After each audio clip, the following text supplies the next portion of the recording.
All right, everyone, we're back here for episode 2 of Danmachi season 4. All right, so the first episode, if you haven't checked it out, we do have the first episode review up, and we're going to continue doing this for every single episode for season 4. I thought the premiere started off with a banger. I thought they did a lot of things right. And I'm really looking forward to this arc as we're going forward. Episode 2 starts off with us seeing the opening for this season the first time. And I just got to highlight it because I don't know, I'm such a geek when it comes to openings for anime. I listen to them all the time from the different shows I love. But, Danmachi's always had really good ones. They've always been ones in times past that I was like, this isn't the OP I would have imagined for the show, but I think they fit so well. This one goes kind of in a different approach than what we've had, I feel like, early on in the show for seasons. But I think it really fits the, more amped up, kind of action-y, and more intense moments that we're going to have for this arc. So I think the new direction actually fits really well, and I just love the animation that they have. But anyway, we do get the start of this episode with them prepping for a camp spot. Now, this was something in the book that I really, it was another thing I really dig that the author put in as an element of the dungeon, and that is with if you are damaging the environment, or if you are purposely attacking the walls or the environment of the dungeon is going to prioritize restoring and repairing the area before it sends the monsters again for a second wave or whatever. So that was something I always thought was a cool aspect, and it lets you have really cool ways for characters to utilize and exploit that trait. And I just thought it was another thing that just kind of adds to the overall mystery of how does the dungeon work, how does it prioritize this stuff, but also just leaving, like I said, a cool way for the characters to have some downtime in the midst of the dungeon, which we already know is a very dangerous place that even Ai's when she was training Belle was you gotta remember to just sleep when you can, because you never know when you'll be just chilling and all of a sudden a monster comes up. So I love that there's a way that we get this little camp out in the dungeon with all of the expedition members. This is something that I just loved, again, just highlighting a smaller moment with the banter of everybody, eating and stuff like that. I want to make another point of that scene, though, or a part of that scene, but we'll get to that here in a minute. But we do have, while they're setting up the camp, a talk between Belle and Harahime, and we're already getting, a lot of the stuff that I brought up or we were discussing in the first episode review. One of those being in this scene where Harahime's talking or bringing up to Belle about fighting against the monsters after everything that's happened with the Xenos. And I didn't make mention of this in episode 1 review, but I really do like how we do have still the words of Dix in Belle's mind, and I love that it plays into, or it kind of forms the way that he phrases his answer. And I just overall dig that he's willing to make or I guess sacrifice the image of himself when it means still striving forward to achieve the Xenos dream. And it's just another aspect of Belle that's just so nice. And even at the tail end of that conversation where he's like, I just feel like that's the thing I should do. It's like, man, such a hero, Belle. Come on, you can't be this good all the time, but he is. So it's like, so good. But also get a really scene in this, or I guess a moment in this scene with Lily on her just determined to still striving forward to be by Belle's side and be the best supporter that she can be. And there's even this small frame, I snipped it, I'm gonna put it up here, but I just love how she's just while she's going around the camp, she's still having time to get on Wilf's case and probably chew him out for some like meaningless like small thing. And I love that. It's a dynamic between Wilf and Lily that I've always found super amusing. But we also I wanted to point out the other point that I wanted to about their campfire scene. And while I do love the levity and just like, you know, uplifting feel and vibe that the whole scene gives, and it's nice because you rarely get these characters in a moment where they can just relax and, you know, not feel like something's trying to be out to get them. But I do think that going into this part of the episode, I was like, wow, this has such a different vibe than what the book has at this point by the time you get into that volume. And it's not a bad thing. I think after season 3, this is where I really started to be like, okay, I have to see the show as its own thing and not trying to be like the book in moving form, you know, because and again, like that's something that I think the show should strive for, and I think so far what we're seeing is definitely maybe the best or better than it has been in the past. But it's just something that I think it's good for myself to have, and I think I end up enjoying the show a lot better with that perspective. But I was thinking about this though, and I was like, man, in this scene, I feel like Cassandra should just be like, she should just almost feel like she's in a daze or like she's out of it because she's so caught up in her dream and like, you know, what that has to entail for the rest of the expedition. And I would have just loved to have seen that more play out, even with the show, or even with the scene still staying light and fun. I would have loved to have had that just like darker aspect through that one character that just really gives you this unsettling feeling whenever you see it and pick up on it and be like, something is going to happen. Like you just have like this thing where, you know, like you can be enjoying your time, but you just have this unease that something's off. And I think that scene needed something like that. Again, like it having a different feeling than the book is completely fine, but that's something that I don't know, I was just having like creative juices flowing. I was like, you know, maybe it would have been cool instead of having the, you know, the cliffhanger tease of the moss monster. Maybe we could have gotten a remix of how they ended that scene where they're at the manor and they're all meeting up before they go in the dungeon. And maybe we could have had like seeing Cassandra's dream for ourselves. Because I think this is something that we basically got in the prologue of Volume 12, and I thought it set the tone really well, and it was something that, you know, even when you were getting these lighter moments, it, like, again, like, you had, like, little instances where Cassandra was worried, or that, like, whenever we got to her, she was trying to point out something, but I think actually seeing it in the prologue was something that, even in the higher moments, you're like, okay, we know something's going down, you were just looking for it, you were waiting, and I thought it was a really cool way to get the reader unsettled and almost in a way like not being able to enjoy these moments because you were just waiting for the bad thing to happen. And I know that might sound like unenjoyable to people that you would want that, but I thought, like, given the whole vibe, the whole arc, or that Volume 12 had as just as a standalone volume, I thought that was really important, and I thought it executed what I believe the author was trying to get across really well.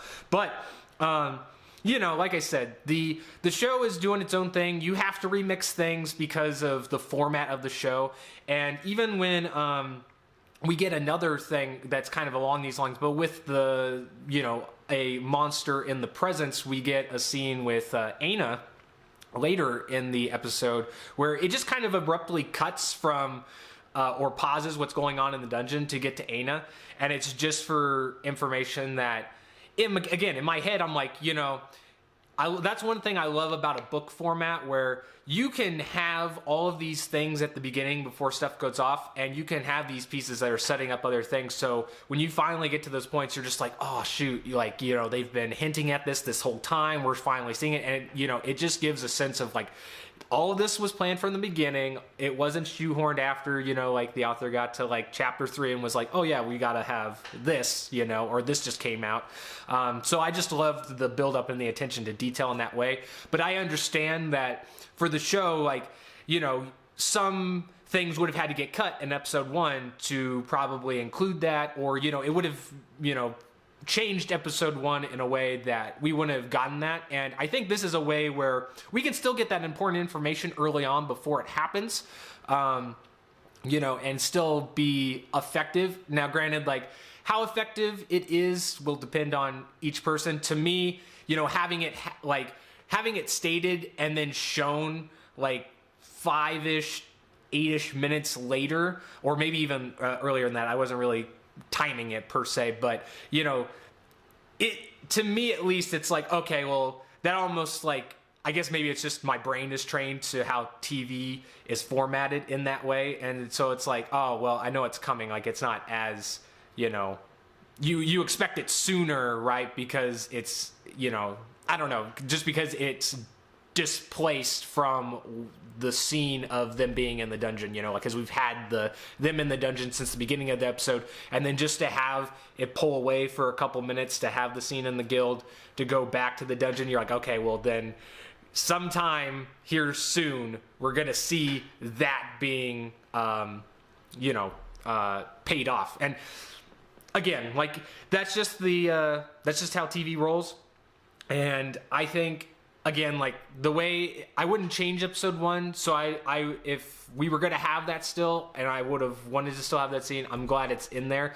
But I think it's just, one of the downsides you're gonna run into when you look at TV or you watch a lot of TV and you start noticing these things. So anyway, moving on, I do love, there's a scene that comes up where Aisha, and I'm gonna put the clips in here because I think the way it's worded is just like, I have nothing to say except for that's absolutely right. Aisha is right. She speaks more truth than most politicians today. But I just loved the way it was phrased. And I think in a lot of ways, this is like a double-edged sword, because on one hand, it's like, Aisha's really right. And I think she nails the nail on the head. And this is one of the things that I actually do appreciate about Aisha in this arc. I think this whole arc, she has kind of even more moments to shine and kind of be more than what people initially thought that she was. I personally, I think me and maybe Michael made the point first, but I definitely agreed with his point in the review that we had for this volume. But you do really appreciate, after seeing these moments, that Aisha just doesn't end up being the horny Amazon that's just like wanting to get a piece of Belle, because like the Amazons, that's like their whole thing, like they're obsessed with like conquering men and stuff like that. So I love that it doesn't, and not to say that like that was ever all that her character was. I think, there was definitely a lot of things layered into her that you could pick up on and, dissect when she's first introduced even. But I was just personally glad that after we read volume 12 and we saw Aisha was going to be in their expedition, that it just didn't devolve into that, that we actually did get a little bit more depth to her character, a little bit more, a little bit more of something of substance. But I will say, though, I believe the source of the calamity, though, is Aisha using these words, because she kind of jinxes it hard, I mean, she's like, yeah, the reason why the expedition's doing so well so far is Belle's the glue. He's keeping everything together. He's the one that's pushing them forward. And without them, it might be chaos. And it's like, oh man, Aisha, why'd you have to end it like that? Because you never want to jinx things in a world of magic. I mean, come on. But, yeah, so we also get, I think there was another thing that popped up that was kind of a direct continuation of something that was brought up in episode 1. And I thought it was just funny how it came up so soon after us talking about it only literally one episode ago, but I thought it was still nice seeing, and that is with there's a moment with Wealth and Bell, and he's going over his weapons, sharpening them, making sure everything's still up to peak performance as he's going forward while they have downtime. And, we get Wealth kind of explaining a little bit more of the properties of what the Hestia blade is made out of, or like what the process was. And again, I think this is just something that is great setup for an epic moment later that I'm really excited to see. It's like, I don't know, it's hard to place because there's so many great moments in this whole like expedition arc, but it's definitely early on, at least in volume 12. It's like one of my favorite moments from that volume specifically. But so I'm really glad that they're putting in the extra effort to really build that up so that it's the most hype when we see it. But also, I'm just glad that Bell acknowledges that he loves the Unicorn Blade too. What can I say? I knew there was a reason why I liked this man, other than that he's just like the best hero around. But we also get another moment with Daphne and Lily going over kind of the her whole role as a strategist, and just talking, that there is going to be a lot of unknowns in their expedition moving forward as they go into the lower levels, because a lot of their party members have no experience that deep into the dungeon. I think Aisha's really the only one that's really seen what these fours have to offer. The rest of them have kind of been in the dark, except for the the information that they've been studying up on, whether it was from the guild or just in other preparations. And I think this is something that Daphne further explains by or further elaborates on or adds on to, that, Lily's going to have to make some tough calls, and it might be tough for her because, strategist's job, like one of their jobs is to take into account what all the possible scenarios would be, or what's like the worst case scenario. And it's kind of hard to do when you aren't familiar with what those possibilities might be. So, Lily is kind of in a tough spot, not knowing what that is, and it's going to be a kind of trial by fire. And I just love, again, how that kind of sets up. But I think, like Daphne, I have a lot of faith in Lily and what she's capable of. And again, like I said, she has a lot of moments where she can shine as well. Now, also, just from a visual point, I don't know, I think in the book, there was definitely, some illustrations of the lower floors, and I think the author did a really good job of just explaining and bringing to life a lot of those environments in the dungeon. But I just got to highlight how refreshing it is and cool it is to see the lower levels finally in the show. Now, I think, Sword Ontario's anime season 1 does get you a little bit of a sneak peek of what's in the lower levels, or how the environment's changed. But I think for the mainline show especially, it's just nice seeing the change up. Not to say I didn't like the middle fours, but they kind of got a little boring and stale. They all kind of look similar, with the jungle aspect, or even on the floors really close to the surface, right? They just kind of look like cavern caves, nothing really distinguishing. But once we get to the the water city, which is the 25th and 27th floors of the dungeon, if I'm not mistaken, there's just some really cool visuals, and you can just kind of imagine what kind of battle landscape and tactics that this will provide, or ambushes. And I think that was another thing that was just a really cool backdrop, or having that as the setting for the expedition and for this arc. And the fact that it's new territory, like I said too, is really cool. And it just gets me pumped to see what's next, and the other floors that we're going to see too. Now, I gotta shout out whenever Lily becomes, or gets into her treasurer mode, or I guess a better way to describe it, honestly, is deck collector, where she's just yo, everybody be on their A game, because you guys are all cost me an arm and a leg, and we're gonna need you to work hard to make up for that, because as we know, Hestia Familia is not only broke, their debt, I have to look again what the number was in Val, and who knows what the balance is in exchange to U.S. currency. But I would beg, I wouldn't be surprised that with Hestia as the head that they may have surpassed the U.S. national debt. Maybe it's not accumulating as fast, but the number's probably close. So, you know, you can't really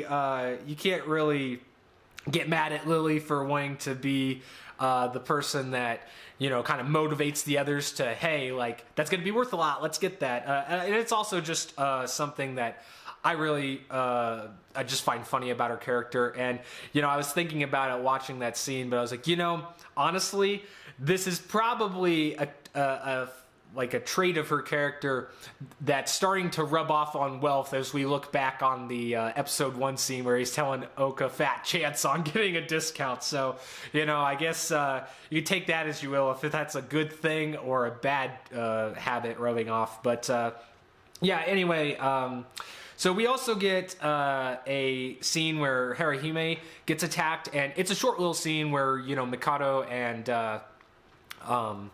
Aisha are able to swiftly protect her and save the day, you know, which I love the little, like, over-exaggerated, like, hey, good job, you know? I'll put that up there. But, yeah, I think the one thing, though, that triggered my memory, and I was like, oh, yeah, that's right. That was another, like, hype thing for Makoto in this arc, and, you know, like, almost like a saving grace for their party was the fact that Makoto has that magic where she can sense monsters that she has previously encountered before.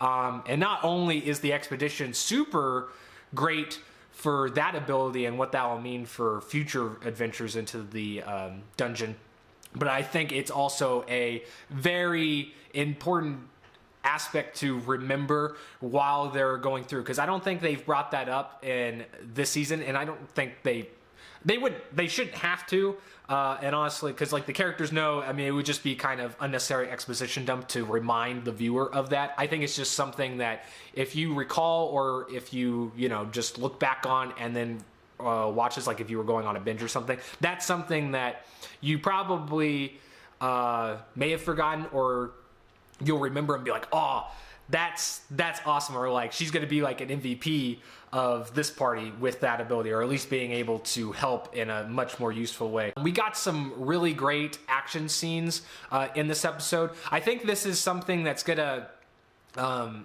take a forefront of the season's episodes, and this might lead to, you know, shorter episode reviews because of, you know, the amount of action that we're expecting and that we should get in this season, which, heck, that's totally fine with me. I think it's about time we see some, you know, just episodes that are like 2/3 action, and I can't wait to see that going forward as stuff starts to go down. But you know, I just thought that what we saw here was good. There's a couple times where they will, like, go through their pose and they'll make like the slash, and it'll be like freeze frame, and then it'll just like cut again to where like we don't really see it happening in real time. Those are the ones that I think I'm totally fine with seeing that for the lesser enemies, as long as that means we get more hype and extended fight scenes with the enemies that matter, or the sequences that matter and really make you think you need to have that sense of dread.